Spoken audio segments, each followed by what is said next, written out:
तो हेलो दोस्तों, मैं अंकित आप लोगों का स्वागत करता हूँ आपके और अपने यूट्यूब चैनल एच वेदांत क्लासेस में। आज का लेक्चर क्लास 10th के जियोग्राफी चैप्टर नंबर 4 जिसका नाम है कृषि, उसका नाम लेक्चर नंबर 3 होने वाला है। इससे पहले हम लोग 2 लेक्चर दे चुके हैं जिसमें 1 नंबर वाले प्रश्न और 2 नंबर वाले प्रश्न देखेंगे। आज का लेक्चर 3 नंबर वाले प्रश्न होगा। तो आज के वीडियो को पूरा देखिएगा। अगर 2 नहीं देखें वो दोनों तो ये पूरा देखिएगा क्योंकि ये बड़ा है और उन दोनों को कवर कर लेगा। तो चलिए बिना वक्त गवाए शुरू करते हैं और बिना स्किप किए हुए देखिएगा क्योंकि जितने भी क्वेश्चन आएंगे यहीं से आएंगे। इससे पास से कंफर्मली नहीं आने वाला है। तो ये देखिए, चलिए शुरू करते हैं। पहले क्वेश्चन से हम शुरू करते हैं। तो क्वेश्चन नंबर फर्स्ट है, भारत में खाद्यान्न उत्पादन में हास्य के कारण बताइए। ये थोड़ा यूनिक कलर यूनिक किया हूँ और अच्छा लगेगा तो कमेंट कीजिए, नहीं अच्छा लगेगा तो मैं बदल भी सकता हूँ इसको। तो चलिए, तो क्या क्वेश्चन था, भारत में खाद्यान्न उत्पादन के हास्य के कारण बताइए। तो उत्तर है, देश में खाद्यान्न फसलों के स्थान पर फलों, सब्जियों, तिलहनों, दलहनों, औद्योगिक फसलों का उत्पादन करने की प्रवृत्ति बढ़ रही है। इससे खाद्यान्नों के अंतर्गत कुल बोए गए क्षेत्र में हास्य का क्रम परिचलित हो रहा है। इस प्रवृत्ति के प्रमुख कारण इस प्रकार हैं। तो कारण क्या क्या है वो देख लेते हैं। तो पहला देखिए, कुएं और नलकूप के सूखने के कारण। कुएं और नलकूप अत्यधिक सिंचाई के कारण सूख गए हैं। इससे सीमांत और छोटे किसान कृषि छोड़ने पर मजबूर हो गए हैं। दूसरा, अपर्याप्त भंडार सुविधाएं और बाजार के अभाव के कारण। अपर्याप्त भंडार जो है वो सुविधाएं और बाजार के अभाव में भी किसान हतोत्साहित होते हैं। इससे किसानों को खरीद मूल्य कम मिलता है, परंतु उन्हें मजबूरी में अपने उत्पादन बेचने पड़ते हैं। ठीक है, खरीद जो मूल्य होता है उनको जो चाहिए वो नहीं मिल पाता है, इसलिए उन्हें उत्पाद अपने मजबूरी पे बेच देना पड़ता है क्योंकि उनके पास पैसे नहीं होते, पैसों के लिए उन्हें बेचना ही पड़ता है। गैर किसी भू अरे यार तो गैर किसी भू उपयोगों के कारण किसी भूमि उपयोग और किसी के बीच बढ़ती भूमि की प्रतिस्पर्धा के कारण बोए गए क्षेत्र में कमी आई है। चौथा देखिए, उर्वरका और कीटनाशकों का अत्यधिक उपयोग होने के कारण। उर्वरकों कीटनाशकों के अधिक प्रयोग ने भूमि की उपजाऊ जो क्षमता है उसको कम किया। पांचवा, अक्षम जल प्रबंध से जलाकारता और लवणता की समस्याएं खड़ी हो गई हैं। आइए क्वेश्चन नंबर सेकंड पे चलते हैं। सेकंड क्या कहते हैं, पहला तो दे चुके हैं, ये सब ऐसा ही क्वेश्चन मिलने वाले। सेकंड क्वेश्चन, वाणिज्यिक कृषि से आप क्या समझते हैं। तो उत्तर है, वाणिज्यिक कृषि या बाजार कृषि किसी का वह प्रकार जिसका मुख्य उद्देश्य विपणन है। इसका आशय यह है कि फसल प्रक्रिया से प्राप्त उत्पादों को आर्थिक लाभ प्राप्त करने के लिए बिक्री के लिए प्रस्तुत किया जाए। वाणिज्य कृषि का प्रमुख लक्षण आधुनिक निवेशों जैसे अधिक पैदावार देने वाले बीजों, रासायनिक उर्वरकों और कीटनाशकों के प्रयोग से उच्च पैदावार प्राप्त करना है। कृषि के वाणिज्यिक का स्तर विभिन्न राज्यों में अलग अलग है। उदाहरणतः हरियाणा और पंजाब में चावल एक वाणिज्यिक फसल है, लेकिन उड़ीसा में चावल एक जीविका फसल है। ठीक है, जहाँ कहीं ये फसल इतना पैदावार की जाती है कि वहाँ बेचने योग्य होती है, कहीं ऐसा है कि वहाँ पैदावार इतनी है कि बस वहाँ के लोग खा सकते हैं, उससे बेच नहीं सकते हैं। तो आइए आगे देखते हैं। रोपड़ कृषि में शामिल चाय, कपास, रबड़, गन्ना, केला इत्यादि भी एक प्रकार की वाणिज्यिक कृषि है। इस तरह की कृषि में एक बड़े क्षेत्र में एकल फसल की कृषि की जाती है। रोपड़ कृषि उद्योग और कृषि के बीच एक अंतरापृष्ठ है। रोपड़ कृषि बड़े पैमाने पर की जाती है जो अत्यधिक पूंजी और श्रमिकों की सहायता से की जाती है। इससे प्राप्त समस्त उत्पादक उद्योग में कच्चे माल के रूप में प्रयोग होता है। भारत में असम और उत्तरी बंगाल में चाय, कर्नाटक में काफ़ी प्रमुख रोपड़ फसल है। चूँकि रोपड़ कृषि में उत्पादन बिक्री के लिए होता है, इसलिए इसके विकास में परिवहन और संचार साधन में संबंधित उद्योग और बाजार महत्वपूर्ण योगदान देते हैं। आइए नेक्स्ट क्वेश्चन देखते हैं। क्वेश्चन नंबर थर्ड क्या है। ठीक है, थर्ड देखिए, ऑपरेशन फ्लड क्या है। तो उत्तर है, दूध क्रांति का ऑपरेशन फ्लड भारत में दूध की कमी को दूर करने की एक महत्वाकांक्षी योजना है। इससे श्वेत क्रांति भी कहते हैं। 13 जनवरी 1970 को इस योजना की शुरुआत हुई। राष्ट्रीय दूध ग्रिड देश के दूध उत्पादन को 700 से अधिक शहरों और नगरों के उपभोक्ताओं से जोड़ता है। ऑपरेशन फ्लड की आधारशिला ग्राम दूध सहकारी समिति है। ग्राम दूध सहकारी समिति है। ये समिति उत्पादों से दूध खरीदती है। ऑपरेशन फ्लड के उद्देश्यों में निम्नलिखित शामिल है। तो क्या है माफ करिएगा। पहला, दूध उत्पादन में वृद्धि। दूसरा, ग्रामीण क्षेत्रों की आय में वृद्धि। तीसरा, उपभोक्ताओं को उचित दाम पर दूध उपलब्ध कराना। तो ये चीज़ें थी। अब जो नेक्स्ट क्वेश्चन है वो इम्पोर्टेंट है। इम्पोर्टेंट इसलिए है क्योंकि ये बोर्ड मतलब आपके एनसीईआरटी का क्वेश्चन सारे। क्वेश्चन नंबर 4 देखिए, निम्नलिखित प्रश्नों के उत्तर लगभग 30 शब्दों में दीजिए। तो पहला क्वेश्चन क्या, एक पेय फसल का नाम बताइए तथा उसका उपयोग उगाने के लिए अनुकूल भौगोलिक परिस्थितियों का विवरण दें। दूसरा, भारत की एक खाद्यान्न फसल का नाम बताइए और जहां ये पैदा की जाती है उन क्षेत्रों का विवरण दीजिए। तीसरा है, सरकार द्वारा किसानों के हितों के लिए स्थागत सुधार कार्यक्रमों की सूची बताइए। चौथा है, दिन प्रतिदिन किसी के अंतर्गत भूमि कम हो रही है, क्या आप इसके परिणाम की कल्पना कर सकते हैं। तो आइए ये चारों के आंसर देख लेते हैं। तो उत्तर है पहला, देखिए चाय एक प्रमुख पेय पदार्थ वाली फसल है। चाय के लिए उपोष्ण कटिबंध जलवायु, हामूस और जीवांश युक्त गहरी मृदा और सूक्ष्म जल निकाय वाले ढलवा क्षेत्रों में उगाई जाने वाली फसल है। इसके लिए पूरे वर्ष को सड़, नम एवं पाला रहित जलवायु की आवश्यकता होती है। वर्ष भर समान रूप से होने वाली वर्षा चाय की पत्तियों के विकास हेतु उपयुक्त होती है। इसके लिए वार्षिक वर्षा 150 से 200 सेमी तथा तापमान 20 डिग्री से 30 डिग्री के मध्य होना चाहिए। ये चीज़ें हैं। अब सेकेंड है जो उसका आंसर देख लेते हैं। गेहूँ भारत की एक प्रमुख खाद्यान्न फसल है।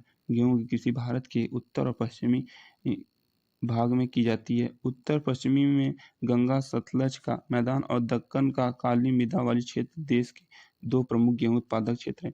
उत्तर प्रदेश, पंजाब, हरियाणा, बिहार, राजस्थान और मध्य प्रदेश देश के प्रमुख गेहूं उत्पादक राज्य हैं। आइए अब तीसरा देखते हैं। तीसरा जो क्वेश्चन है एनसीईआरटी के, उसका आंसर जान लेते हैं। ये थोड़ा लेंदी है, बड़ा अच्छा है। तो तीसरा देखिए, सरकार द्वारा किसानों के हितों में किए गए संस्थागत सुधार कार्यक्रमों का विवरण इस प्रकार है। पहला, जोतों की चकबंदी।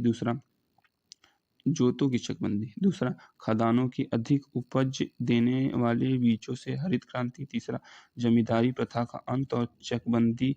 चौथा, किसानों को फसल बीमा के माध्यम से बाढ़, चक्रवात, आग, बीमारी आदि से होने वाली हानियों से सुरक्षा कवच प्रदान करना। पांचवा, किसानों को ग्रामीण बैंकों, सहकारी समिति और बैंकों के माध्यम से कम ब्याज दर पर ऋण का प्रावधान। छठवां, किसान क्रेडिट कार्ड और व्यक्तिगत दुर्घटना बीमा योजना के माध्यम से किसानों के हित का संरक्षण। सातवां, सरकार द्वारा किसानों की उपज के लिए न्यूनतम समर्थन मूल्य की घोषणा करना। आठवां, आकाशवाणी एवं दूरदर्शनों के चैनलों के माध्यम से कृषि के वैज्ञानिक तरीकों पर आधारित ज्ञान प्रदान कार्यक्रमों का प्रसारण। ठीक है, ये सब चीज़ें।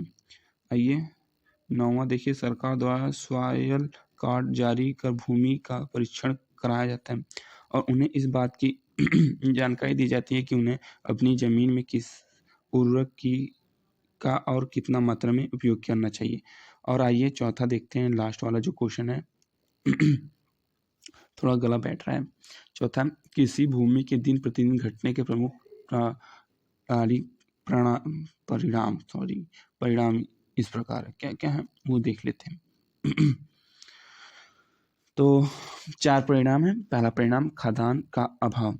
भारत में निरंतर बढ़ती जनसंख्या के कारण किसी भूमि में कमी आई है। देश वर्तमान में अधिक से अधिक खाद्यान्न अभाव की ओर जा सकता है। दूसरा, कच्चे माल की समस्या पैदा होना। इससे देश को खाद्यान्न की समस्या और कृषि आधारित उद्योगों के लिए कच्चे माल की समस्या हो सकती है। तीसरा, कृषि उत्पादन की मात्रा में वृद्धि होना। ऐसी स्थिति में भारत को विदेश से खाद्यान्न का आयात करना पड़ सकता है। कृषि उत्पादन की कीमतों में वृद्धि हो जाती है। चौथा, किसानों का निर्धन होना। तो जो चौथा कारण है वो किसानों का निर्धन होना भी है। किसी भूमि की घटने से किसानों में निर्धनता बढ़ेगी। ऐसे में यदि जनसंख्या को नियंत्रित करने का प्रयास नहीं किया जाएगा तो समस्या अत्यधिक विकट हो जाएगी, जिससे कि आप समझ सकते हैं क्या विकट होगी। तो प्रश्न 5वां देखिए, व्यापारिक कृषि को बढ़ावा देने के लिए कुछ सुझाव दीजिए। उत्तर पहला, कृषि में आधुनिक तकनीक का प्रयोग। दूसरा, खेतों का विखंडन होने से बचाना तथा चकबंदी कर खेतों का आकार बढ़ा करना। तीसरा, किसानों को अपनी फसलों का निर्यात स्वयं करने का अधिकार दिया जाना। चौथा, विकसित और परिवर्तित परिवर्तित बीजों का प्रयोग। पांचवा, फसलों के लिए सिंचाई की सुनिश्चित व्यवस्था करना। छठवां, सरकार द्वारा वाणिज्य कृषि करने वाले किसानों को निर्यात बढ़ाने के उद्देश्य से प्रोत्साहन देना। सातवां, वाणिज्य कृषि करने वाले किसानों को उत्पादन बढ़ाने के लिए आर्थिक सहायता उपलब्ध कराना। तो ये सब। आइए क्वेश्चन नंबर 6 देखते हैं। क्वेश्चन नंबर 6 क्या है? तो क्वेश्चन नंबर 6 देख लेते हैं, एक मिनट। तो क्वेश्चन नंबर 6 है, गहन जीविका कृषि से आप क्या समझते हैं? इसकी 2 विशेषताएं बताइए। उत्तर है, इस प्रकार किसी में भूमि पर गहन कृषि की जाती है तथा कृषि उत्पादन की खपत प्राय कृषक परिवार में ही हो जाती है। जो अधिशेष उपज स्वयं के उपभोग से बच जाती है उसे ही बेचा जा सकता है। गहन कृषि जीविका की प्रमुख विशेषता इस प्रकार है। पहला, इसमें अत्यधिक पैदावार पाने के लिए किसानों द्वारा जैव रासायनिक उर्वरकों और सिंचाई के साधनों का प्रयोग किया जाता है। दूसरा, भूस्वामित्व में वंशानुगत अधिकार के कारण जोतों का आकार निरंतर छोटा होता जा रहा है। वैकल्पिक रोजगार के अभाव में किसान सीमित भूमि में अधिक से अधिक उपज प्राप्त करने का प्रयास कर रहा है, मतलब कर रहा है या फिर करता है, ये चीजें। और सातवां देखिए, सातवां क्या, सातवां थोड़ा बड़ा है। तो भूदान आंदोलन से आप क्या समझते हैं? स्पष्ट कीजिए। तो उत्तर है, गांधी जी का ग्राम स्वराज के विचार से प्रभावित विनोबा भावे ने गांधी जी को मरणोपरांत उनके विचारों को देश में जन जन तक पहुंचाने के लिए लगभग पूरे देश की पदयात्रा की। इस दौरान जब वे आंध्र प्रदेश के गांव में पोचमपल्ली पहुंचकर वहां भाषण दे रहे थे, उसी समय कुछ भूमिहीन गरीब ग्रामीण ने उनसे अपने अधिक शरण पोषण के लिए कुछ भूमि मांगी। भावे जी ने उन्हें आश्वासन दिया कि यदि वे सहकारी खेती करें तो वे भारत सरकार से बात करके उनके लिए जमीन उपलब्ध करवा सकते हैं। इसी समय श्री रामचंद्र रेड्डी नामक धनवान किसान ने अपनी 80 एकड़ भूमि 80 भूमिहीन किसानों को देने की पेशकश की। इसी प्रयास को भूदान के नाम से जाना गया। इसके बाद भावे जी ने कई यात्राएं की और कुछ बड़े जमींदारों ने उनके विचारों से प्रभावित होकर अपने कई गांव भूमिहीनों में बांटने की पेशकश की, जिसे ग्राम दान के नाम से जाना गया। इस कार्यक्रम में कुछ ऐसे जमींदार भी सम्मिलित थे जिन्होंने भूमि सीमा कानून से बचने के लिए अपनी भूमि का कुछ हिस्सा दान में दिया था। विनोबा भावे द्वारा शुरू की गई इस भूदान ग्राम दान आंदोलन को भारत में रक्तहीन क्रांति के नाम से जाना गया। रक्तहीन क्रांति। आइए 8वां देखिए। 8वां क्या है? रबड़ की कृषि हेतु आवश्यक भौगोलिक दशाओं का संक्षेप में लिखिए। तो उत्तर है, मूल रूप से भूमध्य रेखीय फसल रबर विशेष परिस्थितियों में उष्ण और उष्णोष्ण जलवायु में उगाई जाती है। रबर की फसल के 25 डिग्री सेल्सियस से अधिक तापमान वाली नम आर्द्र जलवायु 2 सेमी से अधिक वर्षा की आवश्यकता होती है। रबर एक मुख्य कच्चा माल है जो उद्योगों में प्रमुख होता है। ठीक है।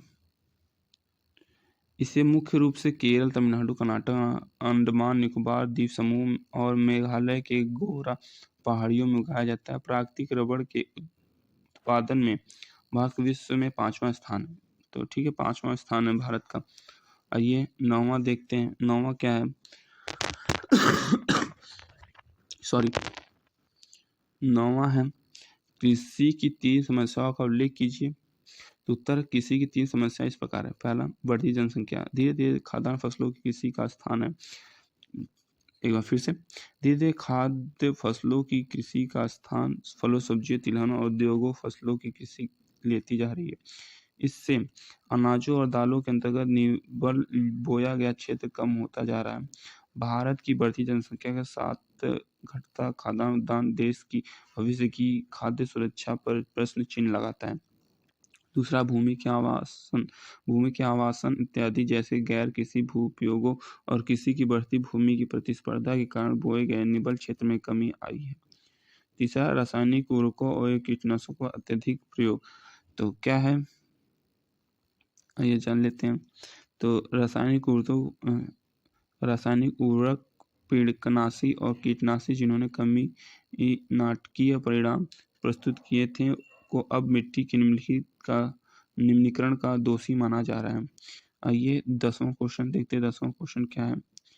10वां क्वेश्चन ज़्यादा नीचे चल गया। हाँ, 10वां क्वेश्चन, लास्ट क्वेश्चन आज का लेक्चर का। तो प्रश्न 10वां, भारतीय कृषि की कोई 3 विशेषताएं लिखिए। तो उत्तर, भारतीय कृषि की 3 विशेषताएं इस प्रकार है। तो पहला, उर्वरकों और रासायनिक खाद्य का प्रयोग न करने के कारण भूमि की उत्पादकता कम तथा फसल उत्पादकता की कम होता है। तो जो उर्वरक और रासायनिक खाद्य है वो प्रयोग करने से बढ़ती है, ना करने से घटती है। और ये सब जो रासायनिक खाद्य पड़ रही हैं वो सब हमारे स्वास्थ्य के लिए खराब है। दूसरा, भारतीय कृषि प्राय मानसून वर्षा मृदा की प्राकृतिक उर्वरता तथा अन्य पर्यावरणीय तत्वों पर निर्भर करती है। तीसरा, भारत के लोगों का जीवन स्तर निम्न होने के कारण ये लोग आधुनिक कृषि नहीं कर सकते। इनके कृषि उपकरण भी पुरानी प्रकृति के हैं। ये लोग धन कमाने के लिए कृषि नहीं करते बल्कि अपने और अपने परिवार की दरपूर्ति के लिए कृषि करते हैं। तो ये है।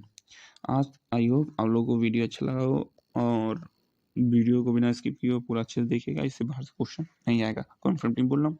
और ये जो दीर्घ उत्तरीय प्रश्न 6 नंबर वाले प्रश्न आप लोग कमेंट पे कराए जाएंगे, कमेंट आएंगे तो इसका ये लेक्चर आएगा, लेक्चर नंबर 4। नहीं तो आइए मिलते हैं नेक्स्ट चैप्टर में या फिर नेक्स्ट सब्जेक्ट में। सब कुछ आपको यहाँ मिलेगा। चैनल सब्सक्राइब कर लीजिए, लाइक कर दीजिए, कमेंट जरूर करिएगा। कमेंट से हमें कमेंट करके बताइए कि आप लोगों को लेक्चर कौन सा चाहिए। तो मिलते हैं नेक्स्ट लेक्चर में।